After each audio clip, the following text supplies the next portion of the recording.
Part 11, Post-Collision.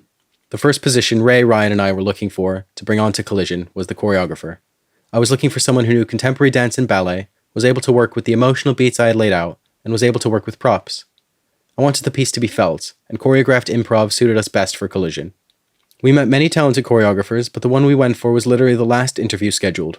I met Acti Constantino the second week of January, and just from her outfit, I already knew we'd get along. It's called Taste, darling.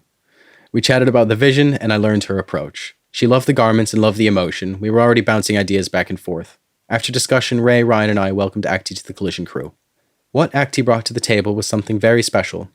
Of course, the dancers were some of the best I've worked with as well. I attended the first rehearsal, which was mostly getting to know everyone, warming up, and getting into the vibe of the emotional arc.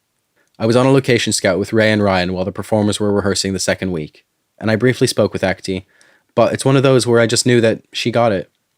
It's my job to make sure all creatives involved understand what's in my head, and I trusted Acti to deliver. What I saw in the third rehearsal, the dress rehearsal, was so beautiful.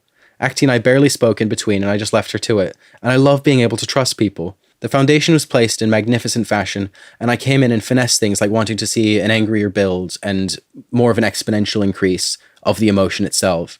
But I empathically felt the emotional beats of Collision as they were happening in front of me, and it was so special. From involving a choreographer, we built the rest of the crew. This was easier as we had people to already call on, and we could already vet the people we knew much more easily. I brought on a very good DOP who I had worked with ago prior, David Wyatt, who again, trust. I said what I wanted, he made it happen. The lighting was great from Chris Wilson, a gaffer who I've worked with before many times. Between the beautiful locations and the amazing lighting, the tone was set in real life as well as on screen. Most importantly, we made both days. We got every shot we planned for and we wrapped on time. Absolute cheers to Rohan Reddy for that one. Every assistant director has their own methods. Some are a bit yelly, others a bit one-on-one. The bottom line is, if you can control a crew and manage times while working under stress, you did your job as an AD. If you've ever been on an independent production, you know that sentence is way easier said than done.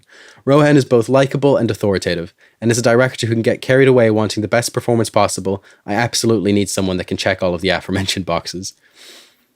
Here's another notebook excerpt. So we did day 1 yesterday, and man does it look good. This is the most talented cast and crew I could have only dreamed of. Except they're real. They're here, and they're downstairs enjoying pancakes. What a beautiful, delightful way to enjoy Shrove Tuesday. We get to depict emotion for a living, and people believe in what we have to say. I believe in Tsilindr and a strong, fruitful future, bringing a vision with heart to the world, always rooted in truth and love.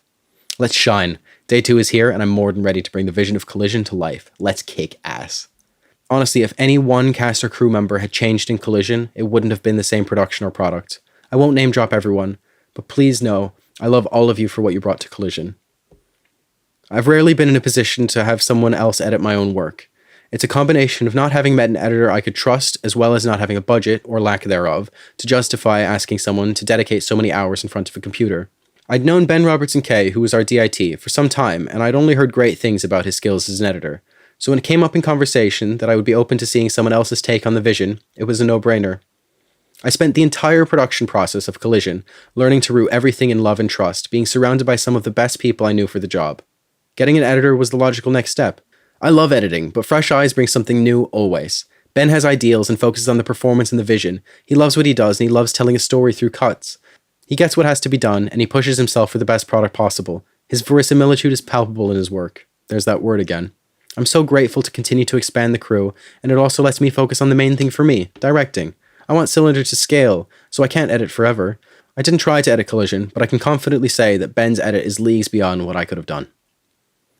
Dave and I met up shortly after Collision with Aidan Tobin, the colour legend himself.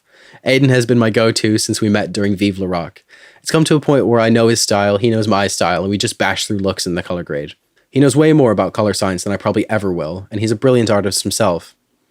The way I approached the music to Collision was by only directing through emotional beats, not visuals. I sat down with composer Max Cambridge and told him the same emotions which the dancers in Acti knew. Curiosity to frustration, building up to explosive anger until a moment of realization and release with understanding that peace is good and we can't let everything the world throws our way get to us. I also relayed this to Paolo Morena, who is doing drums for us, as well as Richard Nash, who's our guitarist. As I type this, we're still working on the composition, and the virus slowed us down a bit. From everything so far and making sure they all understand the emotion fully, everyone is absolutely killing it and nailing the tone without ever having seen the film. On our recording day, we'll go through the last batch of notes and they will finally see what they've been composing to. It's fascinating to direct purely from emotion. They're such talented people, and I'll write a lot more about the process once it's done. The most important thing is belief in the project. I can believe in it, no worries. It's my job to, and it's my vision. Cool. But I can't carry 20 people who don't think the same way. We're all artists and entertainers in a beautiful industry where we get to create, tell stories, and depict emotion as a job. Every crew member is crucial to making the vision happen, and I firmly believe every position, creatively involved or not, should both love and believe in what they're contributing to. We are a collective. We all elevate each other. I know to always approach anything with love, no matter the position, and I know in my heart, through the proof right in front of me, that the whole is greater than the sum of its parts.